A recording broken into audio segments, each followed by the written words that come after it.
Las realidades que menos percibe el hombre hoy en día es el pecado.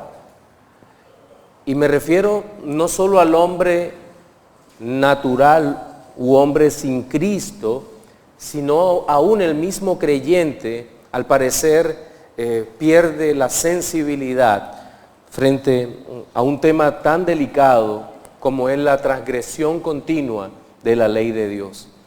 De hecho, creo que el hombre en un inicio más sensible a la transgresión y el pecado fue Adán, porque él fue creado perfecto y al caer de su perfección vivió en carne propia y padeció el perder algo. En nosotros ocurre algo distinto porque nosotros nacemos del todo en una condición pecaminosa, depravada, y no somos conscientes de cuán grande es la afrenta contra Dios hasta que el Santo Espíritu por su palabra nos despierta y nos recuerda que somos pecadores y necesitamos ser redimidos por el poder de Cristo en la cruz del Calvario. Y les decía que no solo nosotros, sino también, no solo el hombre sin Cristo, sino el creyente, pierde la sensibilidad continuamente ante esta verdad, de tal forma que la influencia maligna del pecado es difícil de entender y se manifiesta continuamente aún en los hijos de Dios, que tenemos una lucha continua contra todo eso, contra los deseos pecaminosos que se levantan contra el Señor. En nuestra exposición dominical de hoy quiero enfatizar este tema, es decir, de cómo un pecado puede detener el avance del pueblo santo. De hecho, ese es el título de nuestro sermón. Un pecado detiene el avance del pueblo santo. Y quiero usar como base para nuestro sermón de hoy el texto que se encuentra en Josué capítulo 7, versículos del 1 al 5. Josué capítulo 7, versículos del 1 al 5.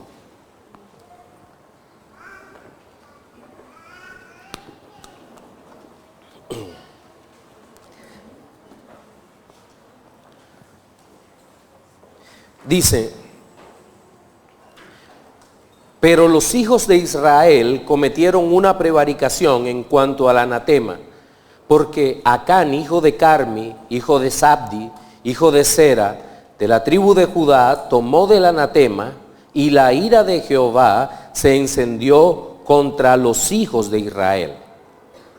Después Josué envió hombres desde Jericó a Jai, que estaba junto a Bet-Aven, hacia el oriente de Betel, y les habló diciendo: subid y reconoced la tierra. Y ellos subieron y reconocieron a Jai. Y volviendo a Josué, le dijeron: no suba todo el pueblo, sino suban como 2,000 o 3,000 hombres, y tomarán a Jai. No fatigues a todo el pueblo yendo allí, porque son pocos. Y subieron allá del pueblo como 3,000 hombres, los cuales huyeron de delante de los de Jai, y los de Jai mataron de ellos a unos 36 hombres, y los siguieron hasta la puerta, hasta Sebarín, y los derrotaron en la bajada, por lo cual el corazón del pueblo desfalleció y vino a ser como agua. ¿Se pueden sentar? Luego de una poderosa victoria, tal vez la más grande que había tenido el pueblo de Israel hasta ese momento, que incluso cierra el capítulo anterior, del capítulo 6 del libro de Josué, diciendo: estaba pues Jehová con Josué, y su nombre se divulgó por toda la tierra, dando testimonio a la Escritura de cuán grande había sido hecho el nombre de Josué, y en consecuencia de todo Israel. Aparece un pero esta vez un pero negativo. Pero los hijos de Israel cometieron una prevaricación. Aquí se narra tal vez la más dolorosa derrota que había sufrido el pueblo de Israel en esta campaña militar la cual no se dio por falta de capacidad militar, ni por falta de hombres que pelearan, ni por el ingenio de sus enemigos, ni algo por el estilo, sino especialmente por el pecado. Ahora bien, las conclusiones que nosotros podemos sacar a priori es pensar que toda la nación debía vivir en una especie de actitud inmaculada, en donde a mayor santidad, mayores victorias, y eso no sería del todo cierto, eso sería irreal, y me parece una visión de la vida cristiana no solo legalista, sino imposible. En este contexto, nosotros debemos explicar que la transgresión fue castigada por el Señor por un asunto particular que debemos entender y estudiar.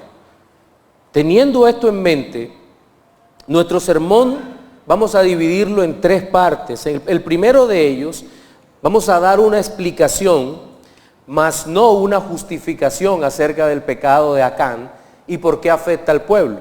En segundo lugar, vamos a observar cómo el pecado influyó en la nación de Israel y cómo la dinámica del mismo es una especie de espiral descendente que termina afectando a todos. Y finalmente, vamos a ver cómo el resultado del pecado es inexorablemente la muerte, el dolor y la decepción. Cada uno de estos 3 aspectos los vamos a mirar en nuestra exposición de hoy e iniciaremos hablando de una explicación del pecado de Acán. Y permítanme leer nuevamente el versículo 1, pero lo voy a leer en la Nueva Traducción Viviente, que dice: sin embargo, Israel desobedeció las instrucciones sobre lo que debía ser apartado para el Señor. Un hombre llamado Acán había robado algunas de esas cosas consagradas, así que el Señor estaba muy enojado con los israelitas. Acán era hijo de Carmi, un descendiente de Simri, hijo de Sera, de la tribu de Judá. Cuando nosotros hacemos, la mayoría de nosotros, hacemos un tránsito desde el pentecostalismo o el carismatismo o cualquiera de estas formas de interpretar la fe hacia la fe bíblica, por lo general, cuando llegamos a estos pasajes, se nos presentan de una manera más supersticiosa, atribuyéndosele a los objetos la capacidad de maldecir. No toques el objeto porque es maldición. Es algo así como una versión antigua de la maldición de Tutankamón. Y no es cierto, no es cierto. Eso no es lo que nos enseña el relato. No es lo que la Biblia afirma de cuál fue la causa verdadera de la derrota del pueblo de Israel. Y se debe más que todo a lo que Dios había dicho, a lo que Dios le había advertido al pueblo de Israel que no hiciera cuando llegara a Jericó. Voy a recordarles lo que aparece en el capítulo 6, versículos 19 y 18, aunque ya pasamos sobre ese texto. Dice: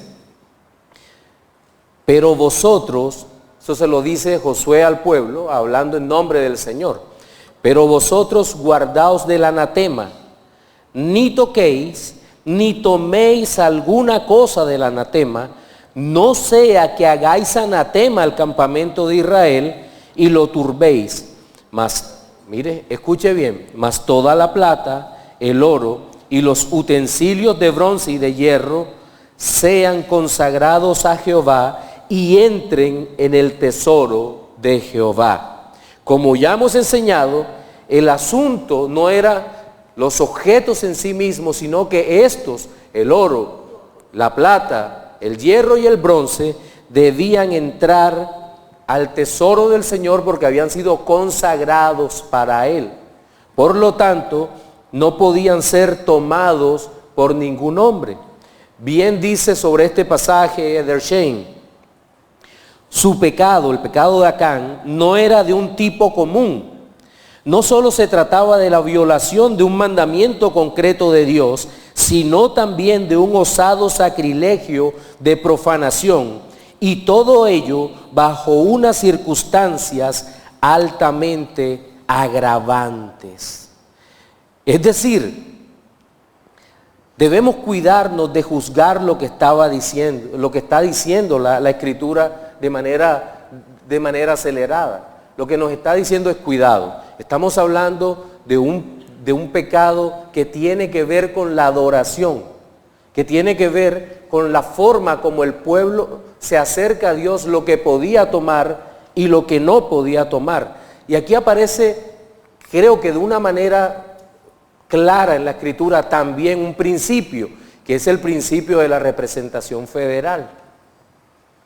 Y aunque alguno podrá decir, pastor, pero ahí no hay ningún líder que aparezca en cabeza del pueblo ejecutando una mala acción, ¿cómo podría ser entonces una representación federal?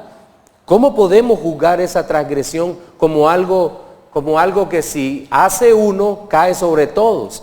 Bien, creo que la explicación la ofrecen Kelly y Deslis en su comentario, cuando dicen, este delito fue imputado a todo el pueblo, no como una imputatio moralis, es decir, una imputación moral. Por ejemplo, que todo el pueblo tenía el mismo sentir o el mismo sentimiento de ofender al Señor. No se trata de eso. Antes, aquí lo que estaba ocurriendo era una imputatio civilis, es decir, de acuerdo con el cual Acán, como miembro de la nación, había robado al pueblo la pureza y santidad que debía poseer ante Dios por motivo del pecado que había cometido, del mismo modo que todo el cuerpo es afectado por el pecado de un solo miembro. Aquí todo el pueblo había sido advertido y por lo tanto todo el pueblo debía marchar en la misma dirección. Y es por eso que en el primer versículo que leímos, permítame y lo leo nuevamente, la primera parte del versículo 1 del capítulo 7, el Señor inculpa inmediatamente a todo el pueblo. Miren, pero los hijos de Israel cometieron una prevaricación en cuanto al anatema. No dice Acán, dice los hijos de Israel. Ahora, no sobra advertir que este principio no siempre se aplica. No siempre se aplica. En la misma Escritura encontramos pecados particulares que no cayeron sobre todo Israel, aunque cayó sobre una parte. Por ejemplo, el pecado de Datán, Abirán y los hijos de Coré. Solamente los que pecaron fueron juzgados por eso. Pero aquí fue juzgado todo el pueblo, aunque no murieron todos. Pero todos sintieron el efecto del pecado. Pero extendámonos un poco más sobre el tema del anatema y lo consagrado.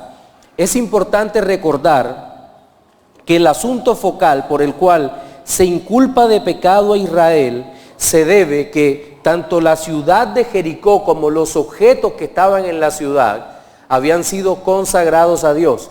Les recuerdo lo que habíamos visto en un sermón anterior. En este contexto del Antiguo Testamento, especialmente en el libro de Josué, anatema no necesariamente connota maldición. Anatema en este contexto era algo consagrado para Dios y la ciudad fue consagrada para Dios. Los objetos metálicos fueron consagrados a Dios.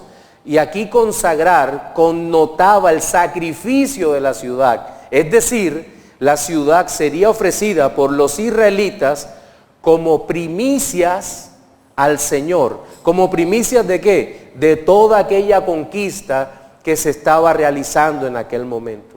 Por lo tanto, y recordemos algo, el Señor salvó a una familia, la familia de Rahab, la consagró para él, la apartó para que fuera ingresada en su pueblo. Pero creo que es bueno que veamos brevemente el concepto ese de primicias, porque seguramente tal vez nosotros tenemos una opinión un poco desviada de lo que realmente connota una primicia. Deuteronomio 26 del 1 al 4 dice: cuando hayas entrado en la tierra que Jehová tu Dios te da por herencia y tomes posesión de ella y la habites, entonces tomarás de las primicias de todos los frutos que sacares de la tierra que Jehová tu Dios te da, y las pondrás en una canasta, e irás al lugar que Jehová tu Dios escogiere para hacer habitar allí su nombre. Bueno, podemos ir explicando brevemente. Las primicias eran para el pueblo de Israel cuando el pueblo entrara en la tierra, y no eran toda la cosecha, después no tendrían nada que comer. Era un canasto que se apartaba y sería entregado en el lugar que el Señor había determinado. Y te presentarás al sacerdote. El pastor no es igual al sacerdote, que hubiere en aquellos días, y le dirás, declaro hoy a Jehová tu Dios, que he entrado en la tierra que juró Jehová a nuestros padres que nos daría. Y el sacerdote tomará la canasta de tu mano y la pondrá delante del altar de Jehová. No hay ni sacerdotes ni cultivos hoy en día para nosotros los citadinos, ni lugar para echar las primicias, ¿verdad?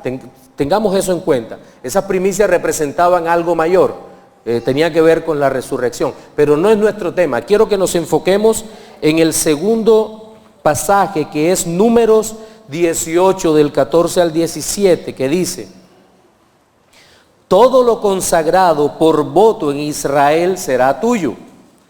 Todo lo que abre matriz de toda carne que ofrecen a Jehová, así de hombres como de animales, será tuyo. Pero harás que se redima el primogénito del hombre. También harás redimir el primogénito de animal inmundo.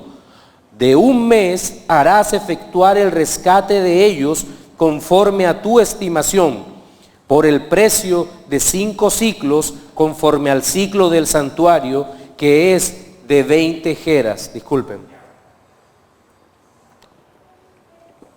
Mas el primogénito de vaca, el primogénito de ovejas y el primogénito de cabras no redimirás. Santificados son. La sangre de ellos rociarás sobre el altar, y quemarás la grosura de ellos, ofrenda encendida de olor grato a Jehová. Como puede observarse, existían primicias que eran redimibles, pero había otras que no lo eran. En este caso, los metales y las demás cosas que el Señor había prohibido en la ciudad no podían ser redimidas, de tal manera que si eran tomadas, se constituía en un robo. Y era un robo bastante extraño, ¿sabe? Porque, ¿qué fue lo que robó Acán? Robó un lingote, creo que era, y un vestido, o 2 lingotes, algo de plata, y un vestido, un manto babilonio. Él no podía usar eso en el campamento. ¿Dónde lo iba a lucir? ¿Dónde iba a gastar el oro robado? ¿En qué comercio? ¿Sabe qué? Creo que hay una reflexión sobre el pecado para nosotros, y es que el pecado nos entontece o nos embrutece. Tiene un efecto dañino en nuestra percepción, en nuestra lógica, en nuestra evaluación de los asuntos que son fundamentales para la vida. Realmente el pecado nos destroza en todos los ambientes, en toda la parte moral, espiritual y demás. ¿Cuál fue la consecuencia? Al final del versículo 7 dice: la ira del Señor se encendió contra los hijos de Israel. Se encendió la ira, pero no se desató una plaga, no se desató un incendio, no hubo serpientes como otras ocasiones, sino que la ira fue encendida, pero no manifestada de forma inmediata. Y quiero que lo tenga allí claro. Porque muchas veces la ira del Señor no se enciende de manera inmediata sobre nosotros, causando el daño que mereceríamos que se causara. Y eso es parte del amor y la paciencia del Señor. Y quiero hacer una primera aplicación en este punto. Y es que muchas veces creemos que estar bien con Dios, entre comillas, ser aprobado, reprobado, acepto, rechazado, tiene que ver algo con nuestro estado o bienestar actual. Si nos sentimos bien, si estamos bien de salud, tenemos un buen empleo, no tenemos problemas con los vecinos, estamos viviendo relativa tranquilidad en nuestro hogar, tenemos la tendencia a pensar de que estamos bien con Dios. Todo bien, no tengo problemas en mi vida, gloria a Dios, aleluya. Pero eso no necesariamente es cierto. No necesariamente es cierto. Mientras que otras veces cuando estamos tristes, nuestra economía va mal, estamos enfermos, estamos disputando con nuestros familiares más amados, tenemos choques con todas las personas, inmediatamente pensamos, estoy mal con Dios. Eso es una evaluación, perdonen, infantil. Muy infantil, de cuál es nuestro verdadero vínculo con el Señor. Nuestro vínculo con el Señor no depende de cómo nos sintamos hoy. Nuestro vínculo con el Señor no depende de mis relaciones con los demás. Deberían ser buenas, pero a veces no depende con nosotros estar bien con los demás. Nuestro vínculo con el Señor no puede evaluarse desde la perspectiva emotiva, sino sobre lo que dice la Escritura que somos delante de Dios. Y eso lo debemos tener claro. Pero ahora bien, no podemos quedarnos en este punto, en esa explicación del pecado, sino que debemos pasar al segundo, que lo he titulado La rápida corrupción en el pueblo por el pecado de Acán. Habíamos dicho que no es una imputación moral, sino una imputación civil, pero en Acán siguieron pasando cosas que posteriormente afectarían al pueblo por todo lo que hemos visto. Voy a leer los versículos 2 y 3 en la versión de las Américas, que dice: Y Josué envió hombres desde Jericó a Jai, que está cerca de Bet-Aven, al este de Betel, y les dijo, miren las instrucciones de Josué, no fueron muy diferentes a la de los dos espías que había enviado antes. Subid y reconoced la tierra. Y los hombres subieron y reconocieron a Jai. Cuando volvieron a Josué le dijeron que no suba todo el pueblo, solo 2 o 3 mil subirán a Jai, no hagas cansar a todo el pueblo subiendo allá, porque ellos son pocos. Cuando el pecado visita al hombre no se estabiliza, sino que el pecado quiere conquistar la vida y exige más, pide más y más y más. Es un vientre estéril, una matriz estéril, algo totalmente insaciable que siempre trata de expandirse. Acán escondió el oro, escondió el vestido, pero para cubrir el rastro de su pecado tuvo que ocultarlo a la vista de los demás, mentirle a los líderes del pueblo, en fin, toda una cadena de eventos desafortunados que hundían a Acán más y más en su maldad. Y este pecado, por ser de carácter litúrgico, ceremonial, nacional, civil, entre otros, afectaba la relación del pueblo con Dios y en consecuencia sería algo así como un hueco en donde no se terminaba de caer. Es cierto que el pecado tiene algunas características similares en todos los contextos. Por ejemplo, cuando hay un borracho o un drogadicto en la casa, afecta a todo, ¿verdad? Afecta a la casa porque aquella persona rompe la armonía del vínculo familiar en cualquier hogar. O cuando hay un perezoso. Cuando hay un perezoso en el hogar se va convirtiendo paulatinamente en una carga que afecta a todo el hogar. Hace esto, no lo hace, busca trabajo, no lo busca, estudia, no lo hace. Eso es un gran problema y el pecado puede afectar de esa manera. O a nivel de iglesia, hablemos de un pecado que aparentemente es pequeño, el chisme. Pero la Biblia dice, cuán pequeño fuego enciende un gran bosque, eso es cierto. Por cierto, ¿usted sabe que el chisme es el pecado menos confesado?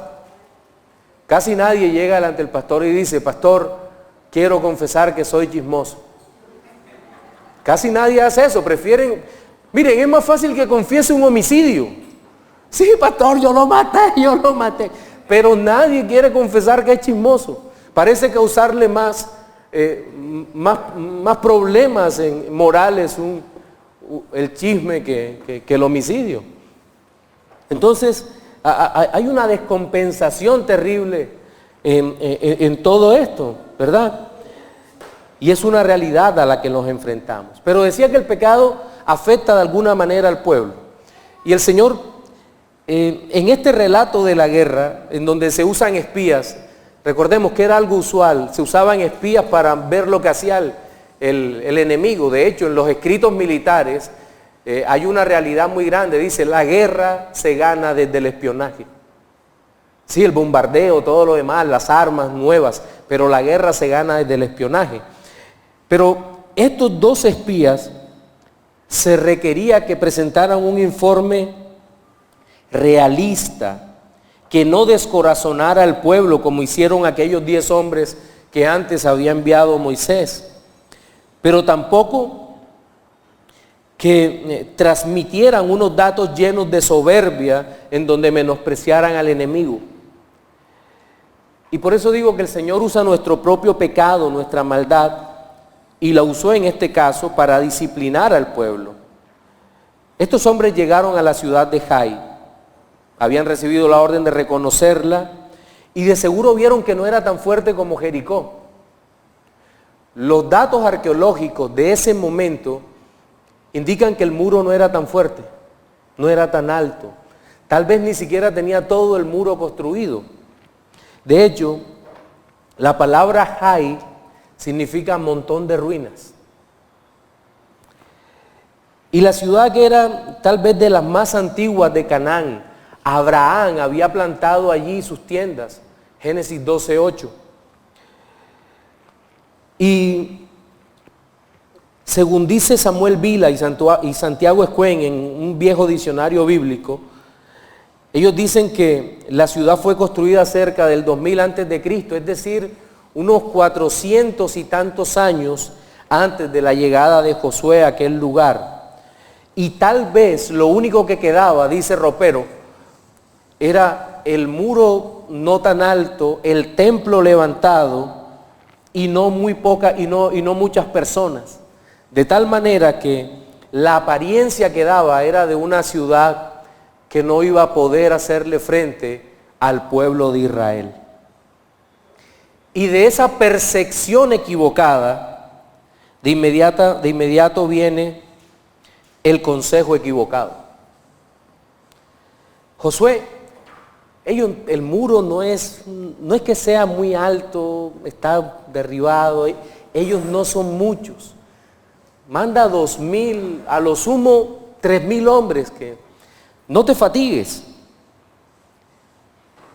Miren, este consejo fue nefasto. Llegaron de manera frontal a la lucha y eso aseguró no solo la derrota, sino el descorazonamiento de todo el pueblo. La Escritura, ¿qué nos dice sobre los enemigos? Que Dios es el que da la victoria con muchos o con pocos.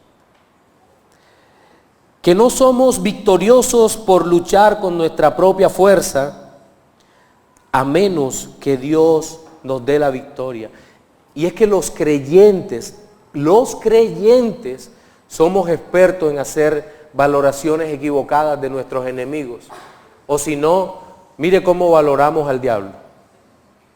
Muchas veces, muchos creyentes lo valoran casi poniéndolo como una deidad. No, es que el diablo nos oye, el diablo no sé qué, ata, liga, reprende, levántate en la noche. Viven toda su vida en función de Satanás, no en función de Cristo. Así lo valoran. Mientras que otros ni le prestan atención, como si no existiera. Ambas perspectivas son muy peligrosas, muy peligrosas. Satanás es una criatura muy peligrosa, pero no es Dios. Hay que diferenciar entre Dios, el creador, y las cosas creadas. Y Satanás es una cosa creada, definitivamente.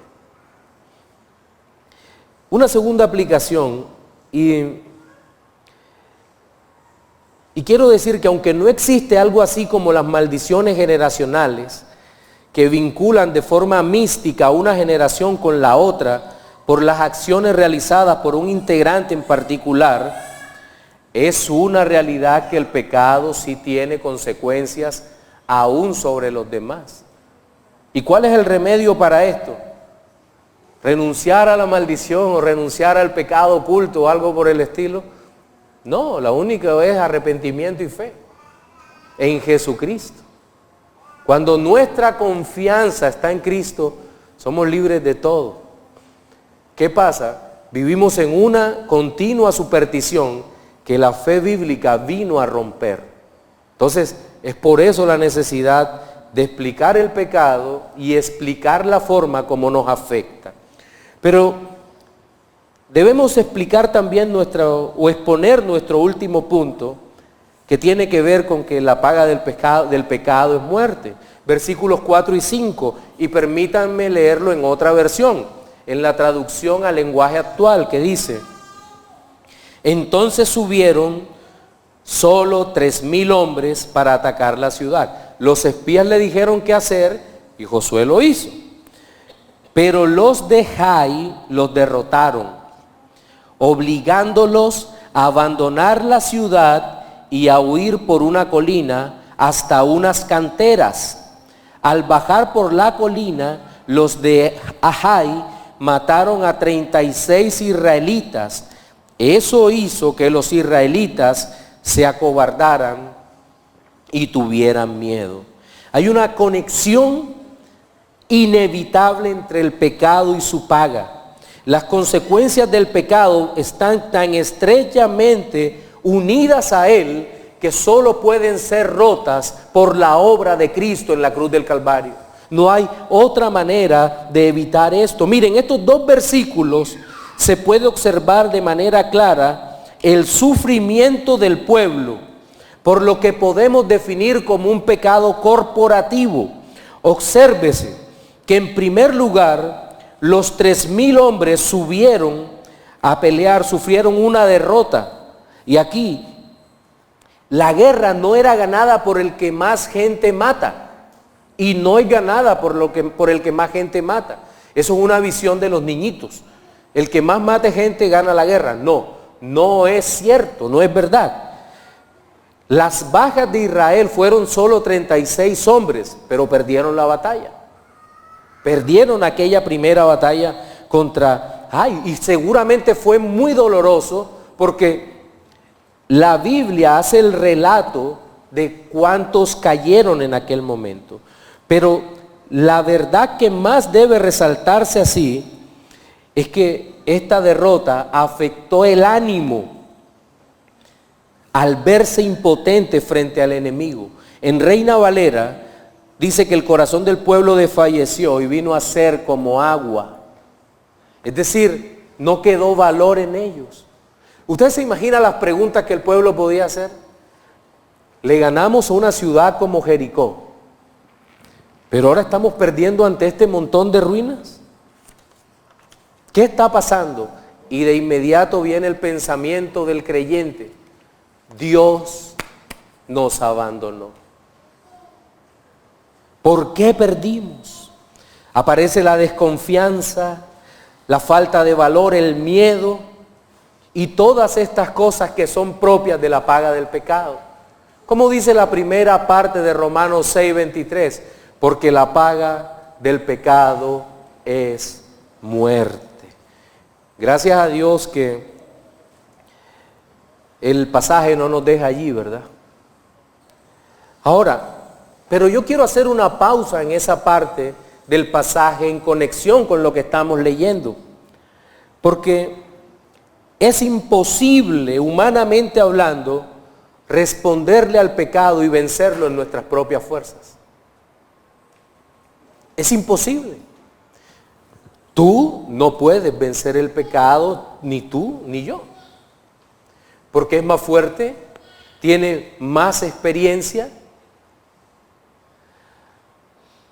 y curiosamente va muy a tono con nuestros deseos caídos, de tal manera que el pecado no es algo que podamos derrotarlo peleando porque está afuera, sino que el pecado mora en nosotros. Aún cuando el Señor nos ha regenerado, nos ha dado una nueva naturaleza, nos ha hecho nacer de nuevo para su gloria, todavía tenemos ese viejo hombre. No me gusta usar tanto la frase remanente de pecado. Tenemos ese viejo hombre que requiere cada día ser crucificado con sus pasiones y deseos. Miren, no falta quien analice este texto con unos ojos humanistas, liberales, y diga, pero ¿qué hubiera pasado si Josué hubiera mandado más hombres y hubiera tenido una estrategia más agresiva frente a los de Jai? Pues la derrota hubiera sido más grande. Porque es de Dios dar la batalla o negarla. Y Dios les había negado esto.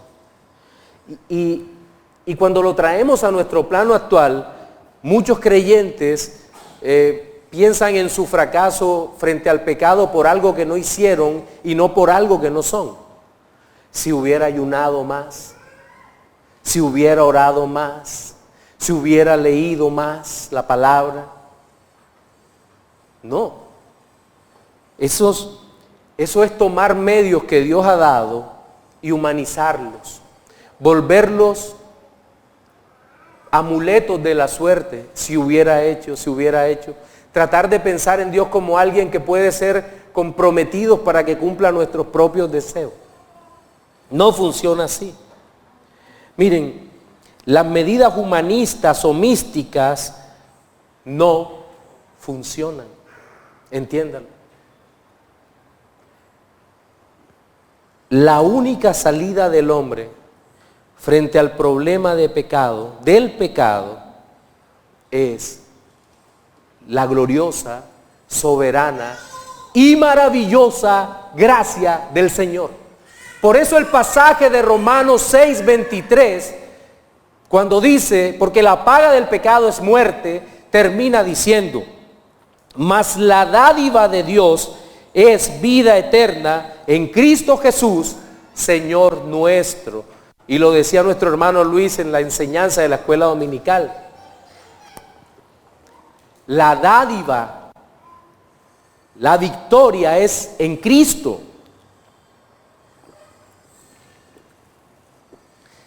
Alguno podría pensar que las posibilidades de vencer el pecado son una en varios millones.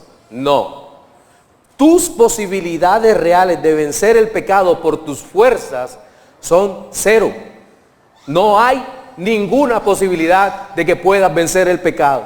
No puedes. Pastor, nos está descorazonando como los espías. No, te estoy diciendo la verdad, lo que dice la Escritura. No puedes vencer el pecado. No puedes.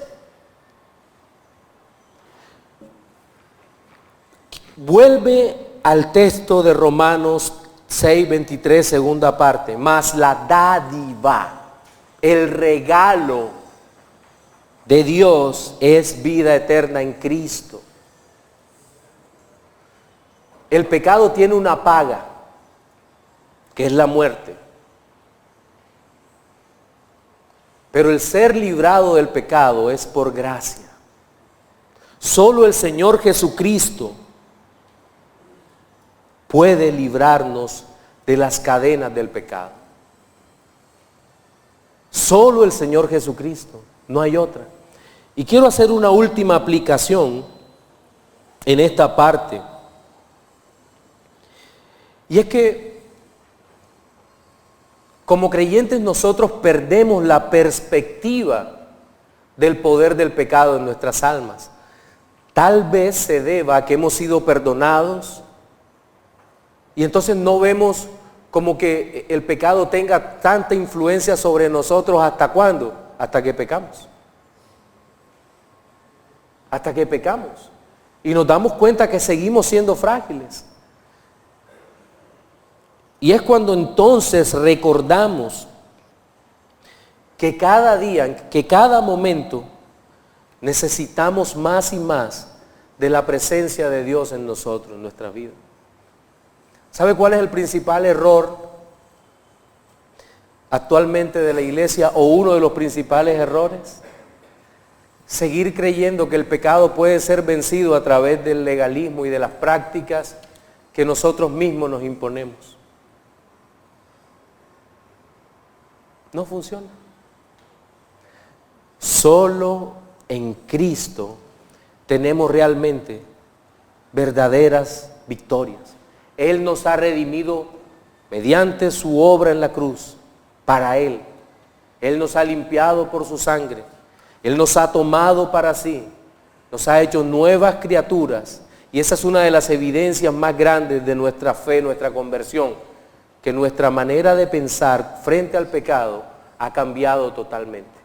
Tenemos una nueva mente en la cual reconocemos el pecado y cuando lo vemos nos refugiamos en Jesucristo.